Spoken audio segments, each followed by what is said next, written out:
Terça-feira, 2 de junho de 2026, hora do café com Cossenza, que entrega tênis fresquinho toda manhã.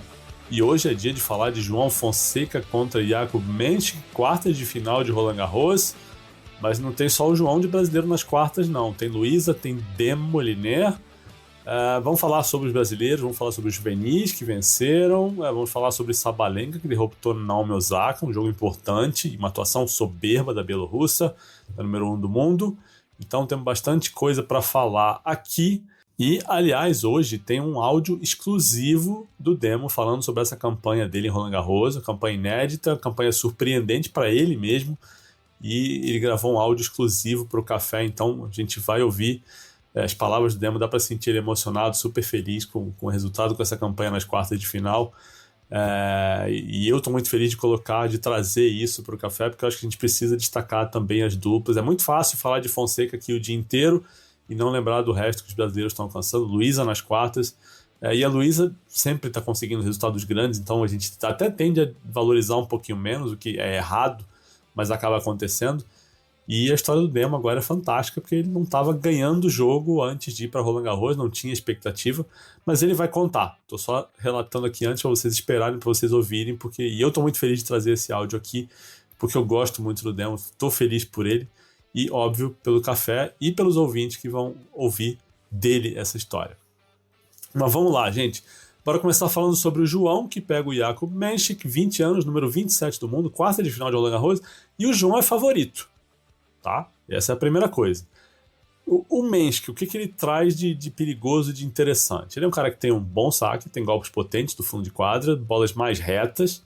É um cara que já ganhou um Masters 1000, inclusive derrotando o Novak Djokovic na final, o que é sempre relevante. É um adversário de respeito, como são os outros 6 que estão vivos nessa chave aí. A semifinal vai ser contra Zverev ou Roder, que é outro jogão. Então, não é que a chave ficou exatamente fácil. Óbvio que menos complicado do que se tivesse Alcaraz e Sinner. O Djokovic também, mas aí foi mérito do João. Mas não é um jogo simples, né? Mas por que o João é favorito? Acho que tem algumas coisas que pesam nessa equação aí. Vamos lá. Uma coisa de cada vez. Primeiro, o João vem jogando mais em Roland Garros. Estou falando de qualidade, estou falando de nível de tênis. Ele vem jogando mais que o Mensch, tá? E vem jogando bem nos pontos importantes e vem derrotando caras de mais peso, né? Se derrotar o Djokovic em qualquer lugar tem um peso, num slam mais ainda, e derrotar o Casper Ruud, que, repito, é o cara que mais ganhou o jogo no saibro no circuito masculino desde o começo da temporada 2020, um cara que fez 2 finais de Roland Garros, então é muita coisa.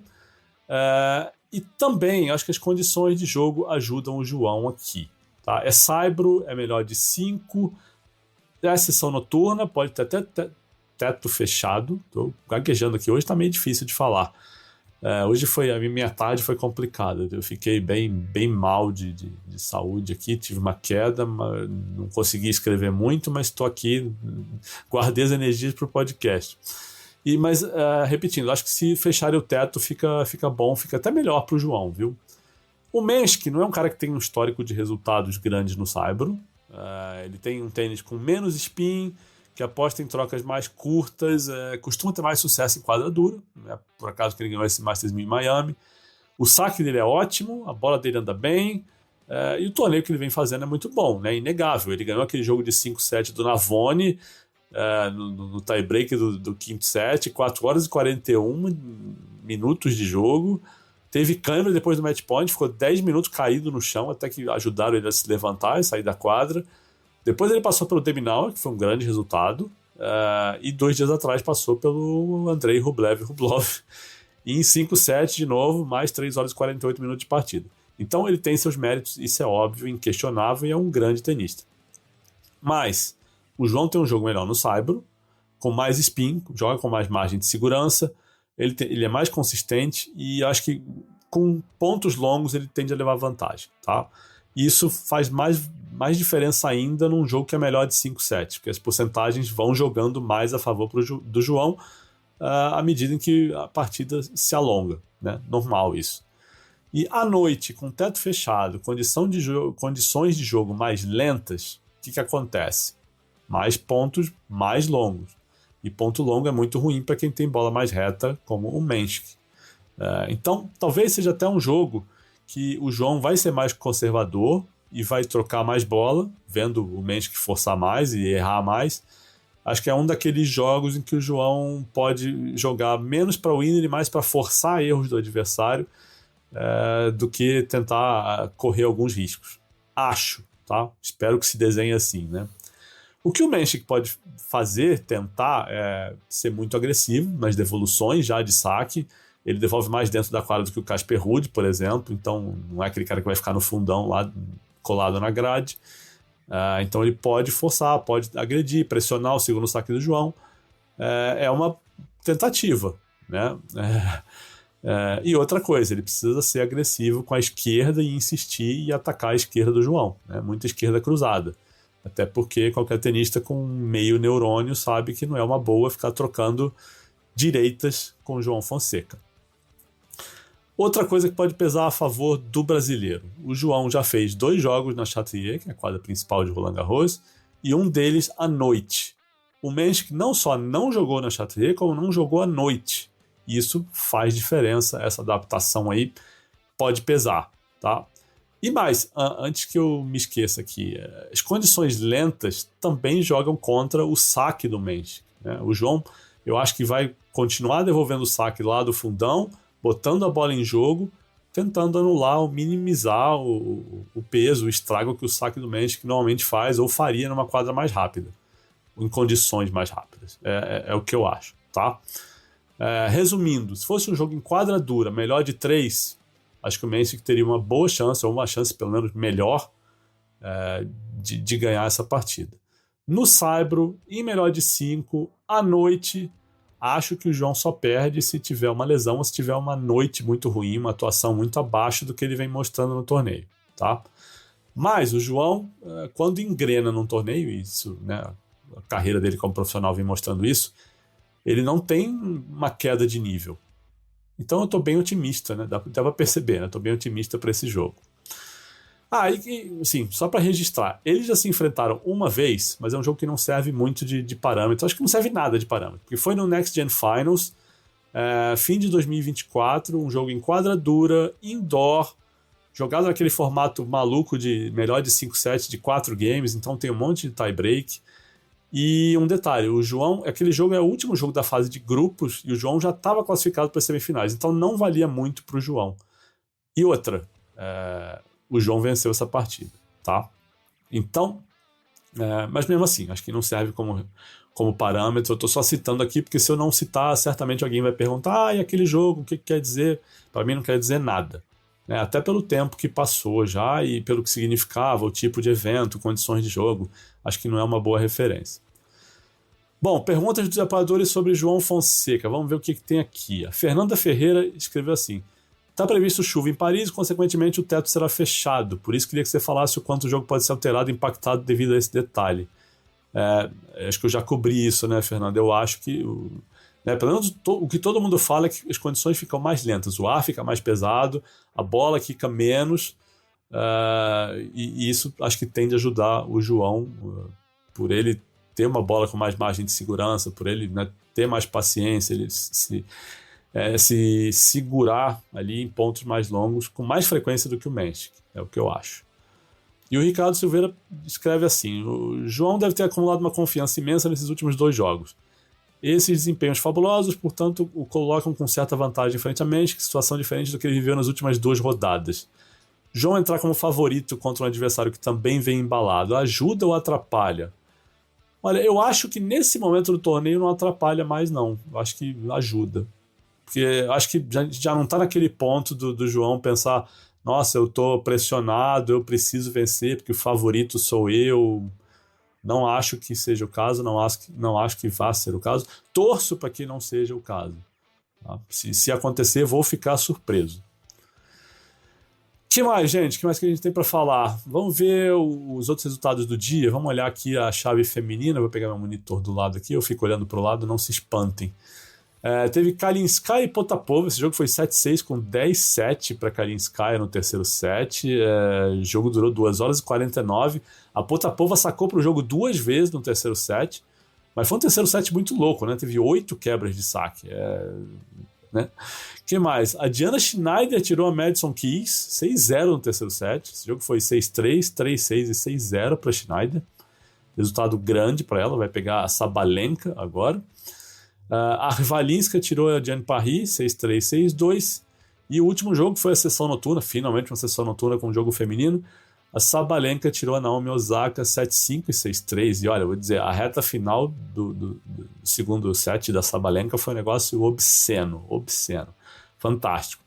Agora, esse jogo podia ter sido mais fácil para ela, porque a Naomi não estava com uma boa porcentagem de primeiro saque, estava abaixo de 50% a maior parte do jogo, nem vi quanto acabou, mas eu lembro de ter olhado na metade do segundo set, estava ali 45%, 47%, e você jogar assim contra a devolução da Sabalenka é difícil, ainda mais a Naomi, que não é uma tenista que se defende muito bem, ela contra-golpeia, ela vai sempre para pancadaria, ela não fica dando slice, ela não levanta a bola, ela tenta contra-golpe, mas, cara, jogar assim, né, com esse tipo de porcentagem, contra a Sabalenka é muito duro.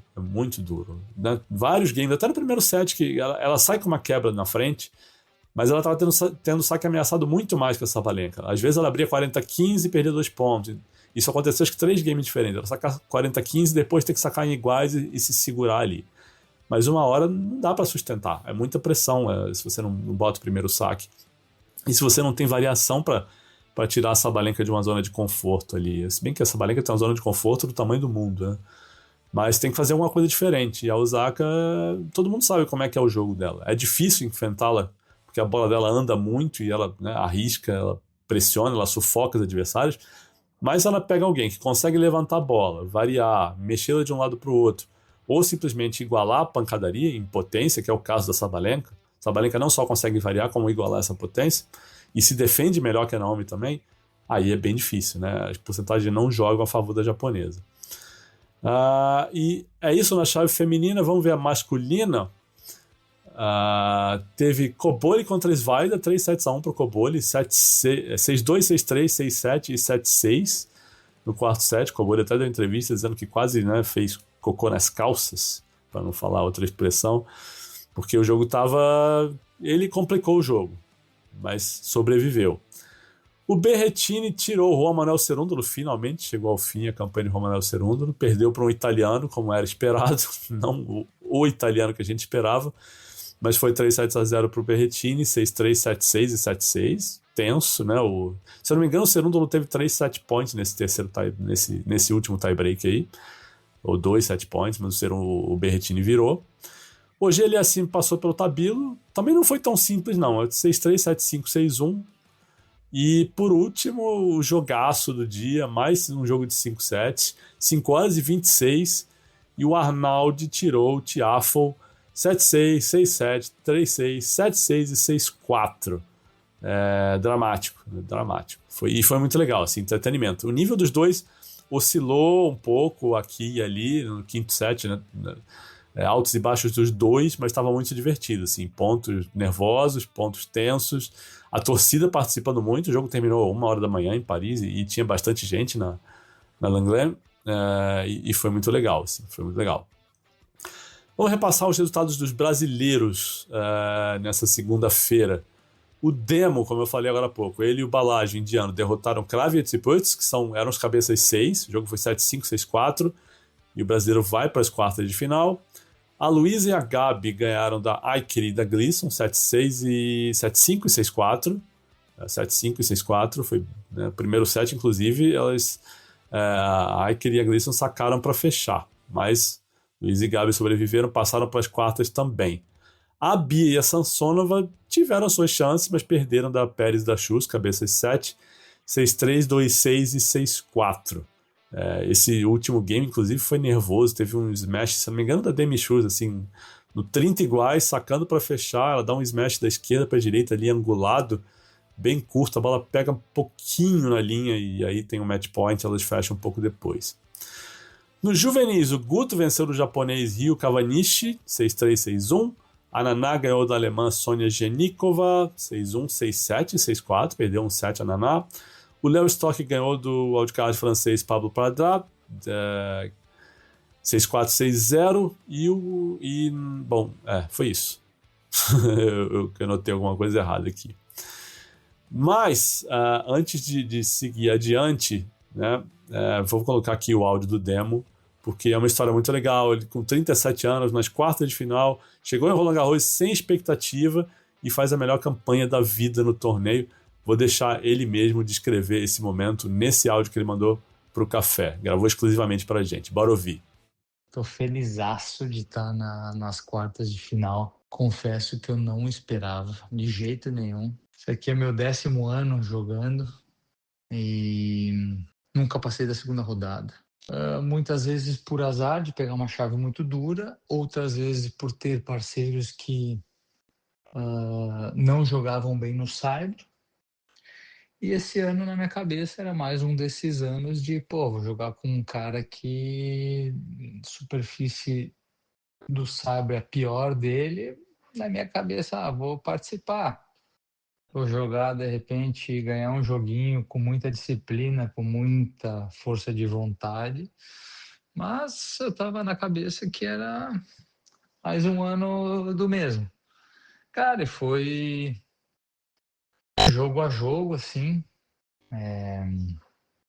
A gente jogou 3 torneios antes de Roland Garros e a gente ganhou só um jogo. Então a gente não jogou bem, não tinha se encaixado ainda. E, encaixou no melhor momento, cara. A gente pegou um jogo duro de primeira rodada, segunda rodada, uns caras embaladíssimos, alemães, cara de pescoço, terceira rodada, então nem se fala. E, cara, a gente foi totalmente sem expectativa, sangue doce. Toda vez que a gente entrava em jogo, eu falava, cara, não temos nada a perder, velho. Vai, entra em quadra, se diverte, toma as melhores decisões com a melhor convicção que tu tiver e, cara, ganhando ou perdendo, tamo junto, foda-se. E foi jogo a jogo e tá sendo até então uma surpresa, confesso. E agora, nas quartas de final, a gente vai estar no mesmo pensamento, ainda mais jogando com cabeça 2, pressão nenhuma, estamos nas quartas de final, estamos com 360 pontos na cabeça, o orçamento tenístico está mais do que verde esse mês, então, cara, não temos nada a perder de novo. Então, basicamente é isso, meu querido. Estou felizaço, realizado de estar também fazendo quartas de final de um torneio que eu sempre sonhei em jogar, tá se realizando. Por que não semi? Por que não daqui a pouco mais? Mas não vou criar expectativa, vou fazer exatamente igualzinho do que a gente tem feito desde o início do torneio, jogar de sangue doce, desfrutando, curtindo, com nada a perder e vamos embora. Tô com o vírus do Fonseca, tô fonsequizado, tá uma energia, uma vibe absurda essa semana. Cara, tá muito legal, desfrutando bastante. Eu adoro o Demo, eu sou suspeitíssimo pra falar, pra elogiá-lo. É um cara que, fora o que ele fez e faz em quadra, passando pelo que passou, uma lesão seríssima no joelho, fez uma cirurgia que tem uma história bizarra. O médico fez um procedimento que não tinha avisado o Demo, que não era o que estava previsto. Ele contou essa história pra mim, eu publiquei essa história uns anos atrás e ele conta com uma mágoa muito grande, do jeito dele, assim, simpático, o jeito fofo de Moliner de ser. E chegou e voltou a competir, né? Fez um PAN muito legal, ganhou medalha, e não esperava nada desse Roland Garros, né? E agora tá pontuando bem, tá colocando o orçamento tenístico no verde. Aliás, essa série de quadros de orçamento do Demo é fantástica, uma das melhores coisas que sim, a gente tem nas redes sociais em português sobre tênis, é realmente espetacular. E agora tá aí vivo no torneio e quem sabe não vai mais longe, né? Porque a chave é dura, eles vão pegar os cabeças 2, o Eliovar e o Patton, mas as coisas estão acontecendo, né? E sem exagero nenhum, o Brasil hoje tem chance de ganhar Roland Garros nas simples masculinas, nas duplas femininas, no juvenil masculino e feminino, com o Guto no masculino, Vitória e Naná no feminino, e o Demo é um azarão que já tá nas quartas. Então esse torneio de 2026 pode ser muito, muito, muito especial para o Brasil. Já está sendo especial, porque a campanha do João Fonseca é especial, né? Derrotar o Djokovic e o Casper Ruud em sequência é algo, né, enorme, mas pode ser muito mais especial ainda. O que tem hoje? Vamos ver a programação aqui, deixa eu abrir. Chatrier começa com Andreeva Kirstea, isso começa às 6 horas da manhã em Brasília, tá? Depois Vitolini Kostiuk, duelo das ucranianas, Rodri Zverev, jogão, e não antes das 3h15 de Brasília, Fonseca e Menchik. Na Langlen tem duplas, né? Eu esqueci de algum, passou algum jogo? Não, eram só esses 4 jogos, né, de simples. Na Langlen tem a Gabi e a Luísa, fazem o segundo jogo do dia, não antes das 8 de Brasília, contra Zygmunt Zvonareva, é um jogo, né, difícil. No juvenil tem o Shabalgoit contra o americano Keaton Hance, que é 18 anos, número 6 do mundo, é a segunda rodada. A Naná pega a chinesa Yu Shang-Shao, que tem 17 anos, é o número 25 do ranking juvenil. Esse é o primeiro jogo da quadra 3, segunda rodada. O Guto Miguel pega o americano Ryan Kozad, 17 anos, número 32 do mundo. É o segundo jogo da quadra 4, segunda rodada também. A Vitória Barros pega a argentina Luna Marina Sinali, 17 anos, número 48 do mundo. Primeiro jogo da quadra 9, segunda rodada. E o Léo Stork joga contra o porto-riquenho Yannick Álvares, que é 17 anos, número 13 do mundo. Segundo jogo da quadra 8, segunda rodada. Para terminar, tem mais perguntas dos apoiadores aqui. São 2 perguntas. O Paulinho mandou o seguinte: a Potapova tem tido um ano de resultados muito positivos, ganhando jogos importantes. Tá virando a perigosa, ele bota perigosa entre aspas, né? E dá uma risada aqui. Aquela piada que a gente faz com perigoso, que tem um risco de zebra, mas raramente acontece, né? Acontece pouco. E ele pergunta assim: você vê como um crescimento consistente de uma futura top 10 ou é só um ano bom que todo top 50 às vezes tem? Cara, é difícil dizer, porque assim, a Potapova, até falei outro dia brincando, né? A Potapova, ela é bipolar em quadra. Ela pode estar fazendo um jogaço e se desintegrar, ou pode sair do nada e ganhar 6 games seguidos.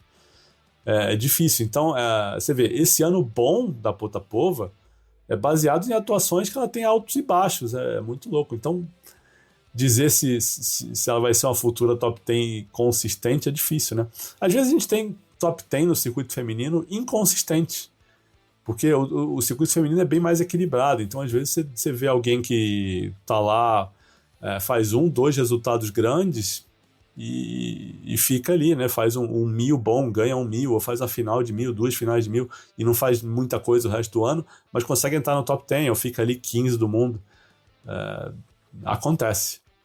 Não sei o que dizer da Potapova, honestamente, eu não tenho essa bola de cristal. E a outra pergunta que tem aqui é do Pedro. Ele pergunta se tem como saber o tempo de quadra dos jogadores, né, o tempo acumulado. Cara, tem que somar. Eu não vi. No site de Roland Garros eu não sei se tem isso somado já pronto. Eu não vi esse número, tá?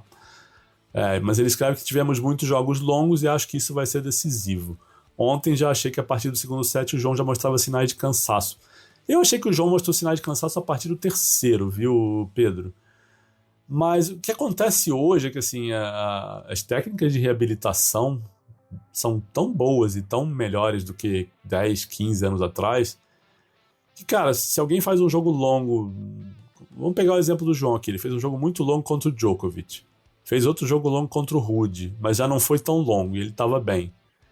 Cara, se ele não fizer um jogo tão longo contra o Menchik, que eu acho que ele já chega quase zerado para a semifinal, sabe? Não sei, né? Ele não fala, a equipe não vai falar, não vai abrir isso durante o torneio, evidentemente, mas eu não sei o quanto esse desgaste acumulado está pesando. Né? No começo do jogo contra o Ruud, a gente não viu nada. Eu achei que ele deu uma acelerada ali nos pontos no terceiro set, mas não vi isso no quarto também. Então acho que se precisasse ir para o quinto, ele ia estar num nível razoavelmente bom, né? Teve aquele vídeo que ele falou que sentiu a panturrilha puxar 2 vezes no jogo contra o Djokovic, mas no terceiro set ainda, que ele achou que a coisa ia desandar. Mas ele sustentou, né? Então, Não sei, gente. Não sei se hoje. É porque assim, hoje é realmente um fator menor esse cansaço acumulado. A gente pega o próprio caso do Mensch, que o Mensch fez aquele jogo enorme lá contra o Navone, saiu, né? Teve cãibra, saiu carregado. Aí voltou 2 dias depois, fez um jogo legal contra o Deminal, ele ganhou de virada, né? Se eu não me engano, ele perde o primeiro set e ganha os outros 3. Foi um jogo mais curto, mas também fez outro jogo longo contra o Rublev e aparentemente saiu melhor no fim. Então tá se segurando aí também. Pode ser que pese o acumulado? Pode, mas também pode ser que não. A gente já viu acontecer isso, né? Tenista fazer um monte de jogo longo e chegar no final tá mais inteiro fisicamente do que o adversário que jogou menos. Acontece, né? Bom, gente, hoje fico por aqui. Obrigado para quem escutou até o fim. Quem gostou, dá um like, comenta, pode mandar pergunta, eu respondo no Spotify, respondo em redes sociais. Meu Instagram também, @blog Saque Voleio, está aberto para comentário, pode mandar lá. E quem quiser apoiar o meu trabalho, vai lá no apoia.se para saber que conteúdo recebe, como é que funciona o esquema. Eu já expliquei, né, há alguns dias, mas é bom porque o público está aumentando, então vou reforçar isso aqui. Quem ouviu até o final, eu falo de novo. É o seguinte, o Apoia-se é basicamente, né, uma maneira das pessoas contribuírem financeiramente com o meu trabalho. Em troca, eu dou conteúdo exclusivo em texto, em áudio, tudo que eu publico no UOL vai lá para o Apoia-se também. Eu envio áudios de tenistas que eu recebo via assessoria de imprensa, às vezes via próprio tenista. Todas as entrevistas que eu publico em primeira mão eu mando para os apoiadores. Às vezes publico vídeos sem corte, sem edição, eles recebem no dia que eu faço, e às vezes no blog sai uma semana depois, 2 semanas depois. Tem uma entrevista que eu fiz com o Guilherme Pachani no Masters de Miami, né, o técnico e namorado da Luísa, que todos já viram e eu não publiquei ainda, está na minha fila porque tem muita coisa para fazer. É uma entrevista grande e ficou muito legal. Os apoiadores já receberam áudio, já ouviram. Além disso tudo, eu mando análises em áudio logo depois das partidas do João e às vezes partidas da Bia, né, dependendo do horário, do calendário. Os apoiadores recebem. Eu só mando para apoiadores, isso não vai para o blog, não vai em lugar nenhum. E também tem esse nosso grupo de bate-papo no Telegram, que é um grupo exclusivo. Eu participo ativamente do grupo e é um grupo muito saudável. Você não precisa compartilhar seu número de telefone, todo mundo lá é muito legal, um grupo fantástico. E temos o circuito dos palpitões, que a gente, né, tenta adivinhar os resultados, tenta preencher as chaves. E tem eventos presenciais em São Paulo de vez em quando. A gente se encontra para jantar, comer uma pizza e tal. E no fim de julho vai ter o Saque Voleio Open, que é o nosso torneio aqui em São Paulo dos apoiadores. Tá bom? Então, se alguém quiser, vai lá no apoia.se/saquevoleio ou manda uma mensagem para mim pedindo para eu explicar, eu respondo assim que puder. Inclusive, alguns apoiadores entraram essa semana, né, depois que eu expliquei no Instagram ali como é que funcionava, o que recebia, o que não, como é que era feito, como pagar, como é que a coisa funciona. Então, é isso, gente. Qualquer dúvida, escreve para mim, eu respondo. Hoje eu fico por aqui. Uma ótima terça-feira para todo mundo, uma ótima terça-feira para João Fonseca também. Vamos torcer que, de repente, o café com Cosenza de amanhã vai ser, né, focando mais uma vez em outra vitória do brasileiro. De repente, né, quem sabe uma semifinal de Roland Garros. Já pensou? É isso, gente. Um abraço.